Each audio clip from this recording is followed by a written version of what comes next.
Welcome to the Love How Deep podcast with Brian and Heather Mayer. Our purpose is to equip married couples like you with resources that rely on the transformative power of God's Word to strengthen your relationship.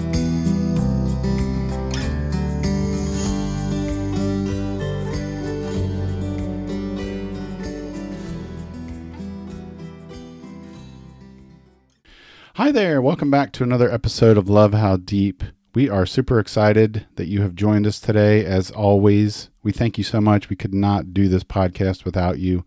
And we are talking about a subject that is near and dear to probably all of our hearts. And we are going to be talking about finances today. A little bit about money, right? A fun subject. Yeah, and it affects all of us. Yeah. I mean, we can't really do life without money. No, we really can't. That's for sure. And I would say that is a big topic that so many couples fight over and are divided over and can get themselves into so much trouble because their finances, they're not on the same page with the finances. So this is a good one. Yep, that's right. And a lot of people will ask us, they'll say, hey, what do you think the number one reason that couples divorce or break up? And is it finances? And the answer is kind of yes and no. Right. It's yes, because that's a lot of times the thing on the surface that people get upset by. But I think when you dig down underneath that all, it's usually something that's a little bit more deeper. But right. It's definitely, there's an impact. And I think one of the things, if you want to just jump right into it, I do, is that we need to talk a little bit about our childhoods, because that's where our feelings about money begin, right?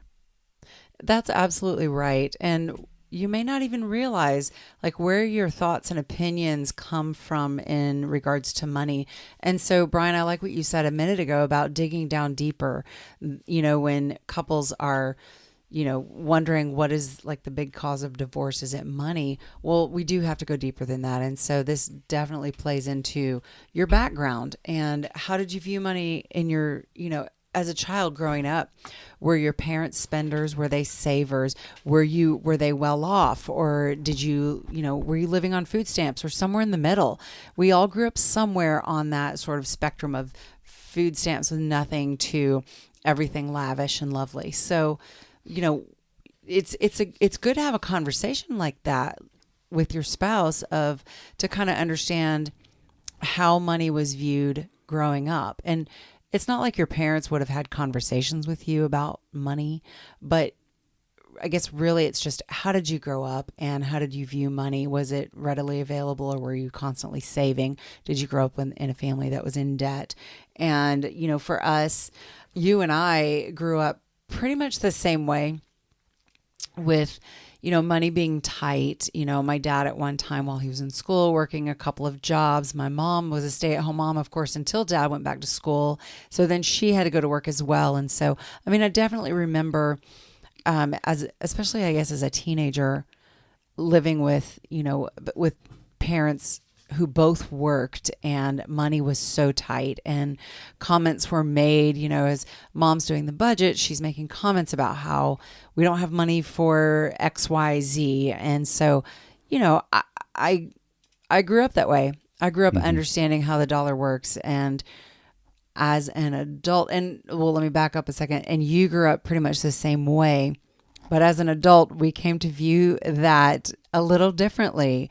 For me, I am a big saver, yet I'm also a spender. And if I have the money, I want to go ahead and get it.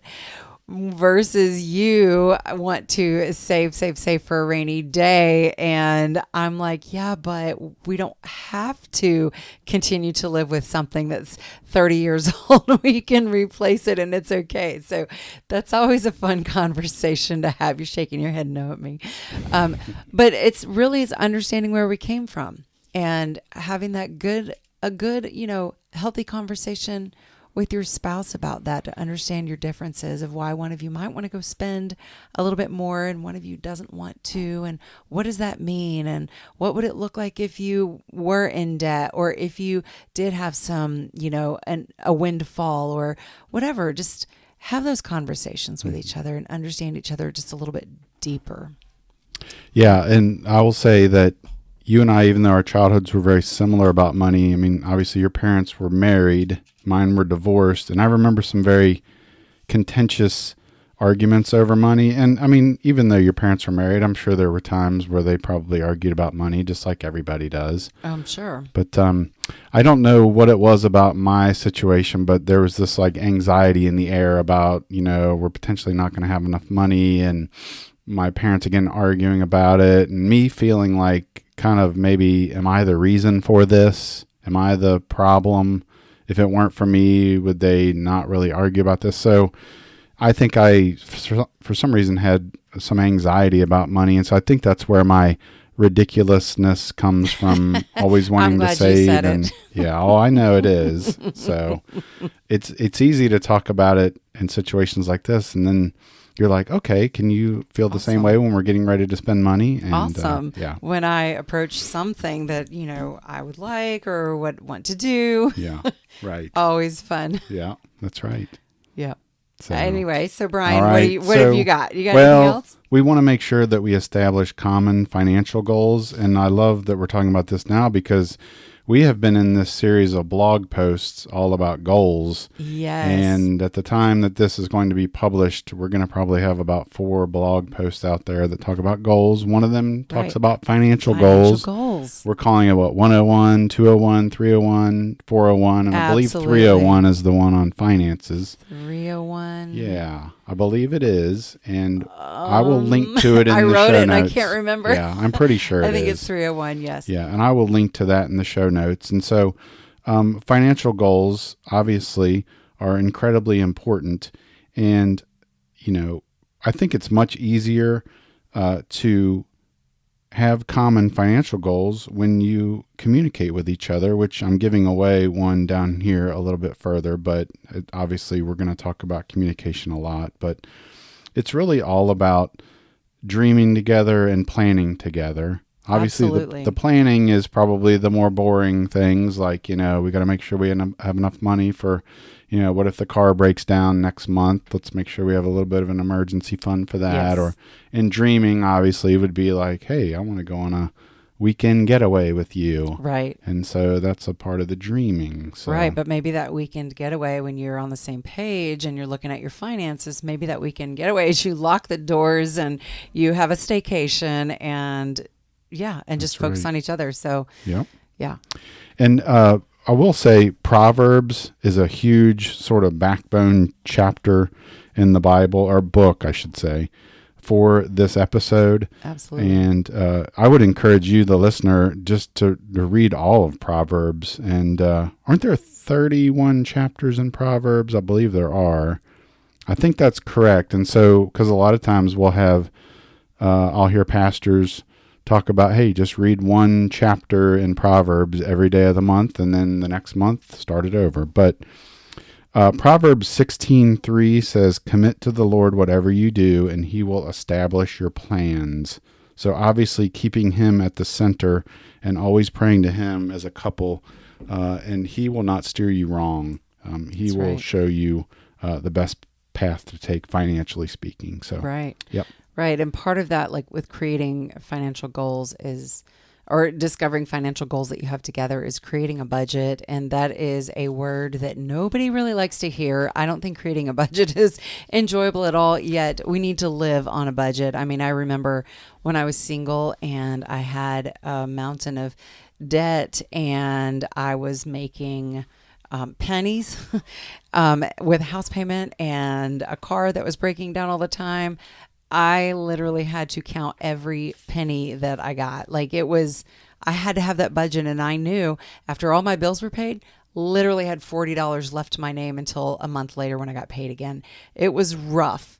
It was really rough, but I had to have that budget. If I did not have it, I would probably be in debt. I would be out on the street. I don't know, Brian, where would you find me? On the street somewhere saying, hey, yeah, you want a date? Sure. So do you know how my attraction for you increased? Oh my gosh. So I'll be real quick. Quick. You wanted me to help you do your taxes. And so we went to the library. Yes. This was in Florida. And sat down at the kiddie table, right, with the little tiny chairs. Yep, Kendra was checking out books, and you were doing my taxes. I'm surprised that the librarian didn't come over and say, okay, this is for kids only. What are you doing over here? But anyway, when I discovered how much you made and that the fact that you were somehow making a house payment and taking care of all your bills, I was like, wow, this girl has it together.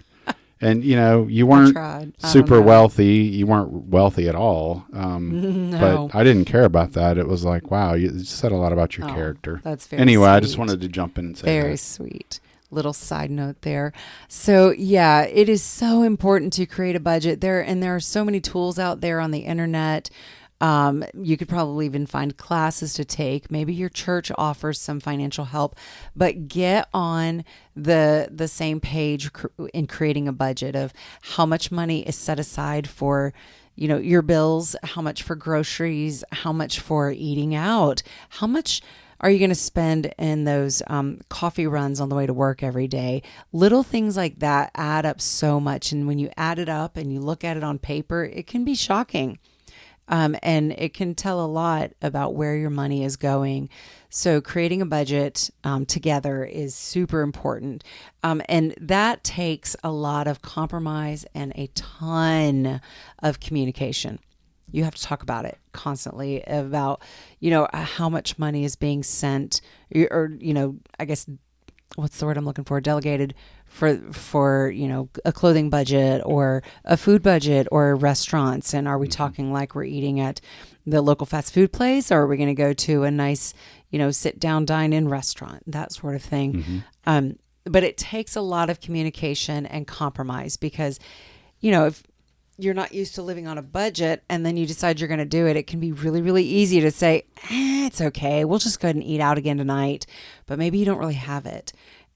And maybe you have to just, look at each other and say, no, let's not do it.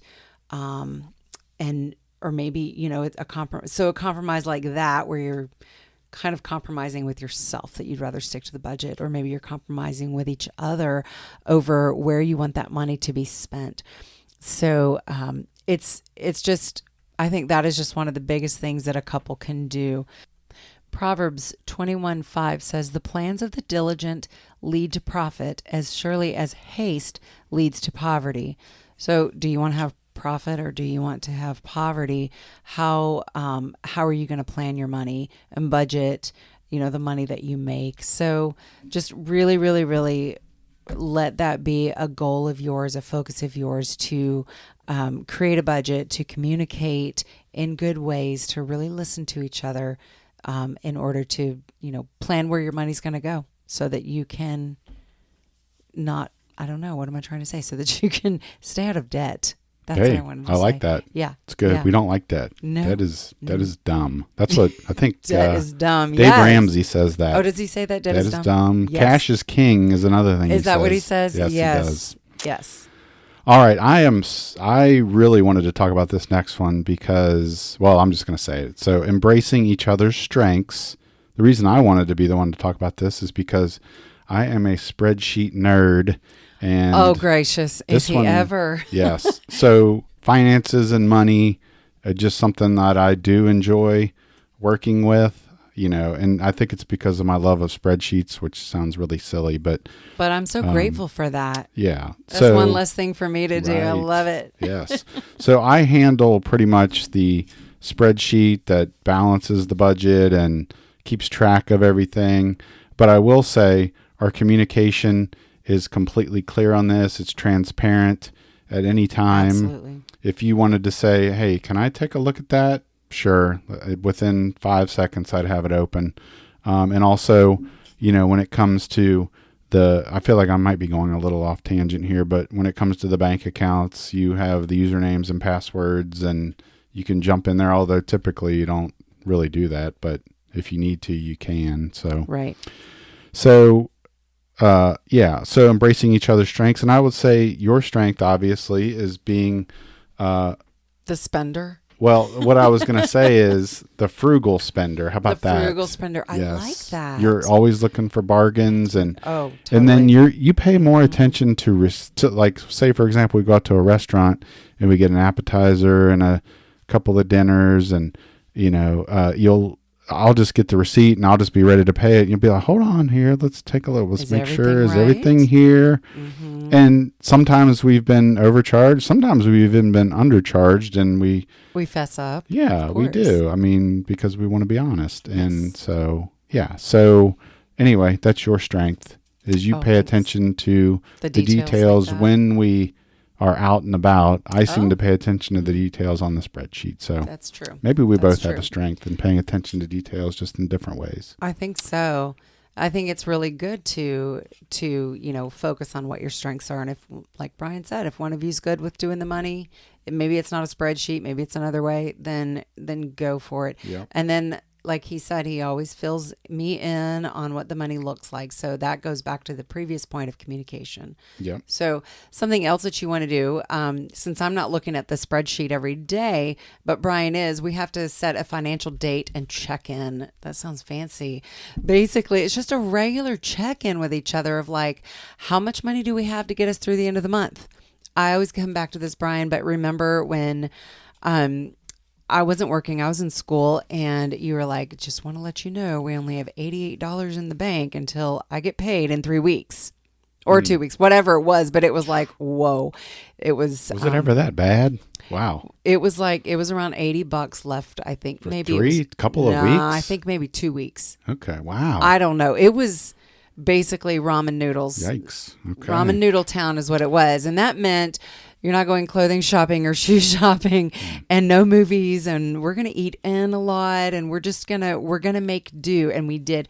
And, so you want to have these check-ins with each other, and just to let each other know where you're at, and maybe a bill that's coming up, I don't know, Brian, what are some of those big bills that you don't pay every month, but like every couple of months? It's like, well, there's like the car taxes are once a year. Oh, yeah, that's it. Yeah. See, y'all, I don't even know that stuff. Right. Brian is my financial guru. Yeah. But yeah, stuff like that. So he'll tell me like, hey, we've got this coming up and this is how much it's going to cost. So X amount of money's going to that. So we're going to cut back on this. So although full disclosure, I'm not as good as you say I am with the once a year bills. It's usually like, oh, hey, honey, we just got this in the mail. And yeah, so that actually, as we're talking, I'm thinking probably need to get better with those yearly bills. Yeah.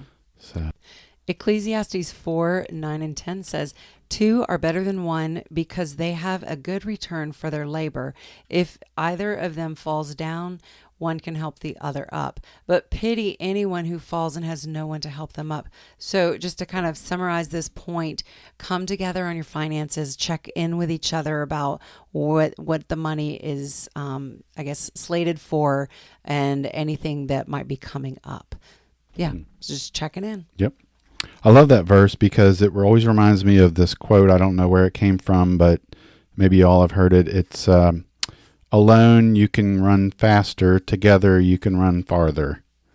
Basically meaning like, yeah, if I don't have you alongside of me, checking on me, doing checks and balances, yeah, I can run ahead and get things done very quickly. But there's probably going to be a problem with money if, only one of us is running. If we're both running together, we can run farther. So anyway. All right, let's talk about getting wise counsel. There's 2 places that I want you to get wise counsel from. The second one that I'm going to mention is much more important than this first one, but this first one's very important, and it is that getting counsel from others. So if you're struggling at all in your finances with money, then seek out, maybe there's a couple that that's doing very well. Maybe they both have very good jobs and maybe they're taking care of their money in a good way, and you can just kind of tell from just their character and how they interact with one another and what they do, and seek them out. That's such a good point. Yep. It's such a good thing to do. If you need help, don't be ashamed. Go get that help. Yeah. And you've kind of alluded to it already. There's plenty of great professionals out there. There's probably even money coaches in your town that you can go to. Dave Ramsey. Yeah, I was going to say, you mentioned Dave Ramsey. He's the guru. We went to Financial Peace University at our church, and was it probably an 8-week study on finances? And so yeah, so anything that you can do, if your parents, have been good with money, that might be somebody you want to go to, and Right. really anybody, I think would be someone you would want to go to, as long as you feel like they're doing well with their money. And then, this is most important, going to God. When you're struggling, when there's trouble, who do we want to go to? We want to go to the rock, and that is the Lord. And he is the one that we need to build our life on, and he is the one that is going to make our path straight. Right. And if we just simply put everything aside, like you always like to say, Heather, grab hands and let's just pray. Let's take this to the Lord. Yeah. See what he would have us do. You can pray for a miracle. God, we are in trouble. Please help us do something. Or it might be about wisdom and discernment. Right. God, we've got some decisions to make. Help us make these decisions. Right. And what better way too, besides prayer, is to get into his word, and really Proverbs, like I've said at the beginning of this episode, get into Proverbs. Lots of awesome wisdom. There was one verse I wanted to mention. It's Proverbs 14:1. It says, "The wise woman builds her house, but with her own hands the foolish one tears hers down." So again, building is wise, tearing down is foolish, and just remember that. So yeah, seeking others, including the Lord, is extremely important. Absolutely. Yeah. Anything else, Heather? Yeah, I think it's just some of the key points that we mentioned. It's so important to understand why you have certain views on money, where that comes from, sharing that with each other, and even embracing those differences. It's not like one is right and one is wrong. It's just different. It's an apple and a banana. They're good, but they're different. So kind of look at your perspectives on money like that, and then seek unity in creating that budget and having those good conversations about your money and how it's going to be spent. Find strength in your perspectives that you have. You're unique because you're very unique. You're unique people, and just find the strength in that and build upon that. And we hope that you feel more empowered from this as you learn to navigate, like, who's the spender, who's the saver, and what that means in the dynamics of your own marriage. And something else that I want to leave with you is just to remind you to go to the website and download the Goal Setting 301 Financial Goals Workbook. That also comes with the comes with the blog article. And I should know this, but I don't. So Brian, are they able to go to the website and do a search or easily find the blog post that went with it? Yeah, I will put the link to the blog post in the show notes. Okay. So yes, You're they will awesome have that like as well. that. So in addition to being able to get the Yes. workbook, they can also read the blog post as well. Right. And the blog post is going to kind of help you determine as a couple what your financial goals are in your marriage. So yeah, it can really help you become more in tune with each other, and trust can be built as you navigate, money within your marriage. And this can draw you closer together as a couple, because I like to come back to this because it's got you communicating, it's got you talking, and that's where it's at. So we just thank you so much for tuning in, and just appreciate you taking the time to listen to us talk to you, and want you to stay tuned for more episodes. If you have any thoughts or questions you want to share with us, we'd love to hear from you, and I hope you all have a blessed week.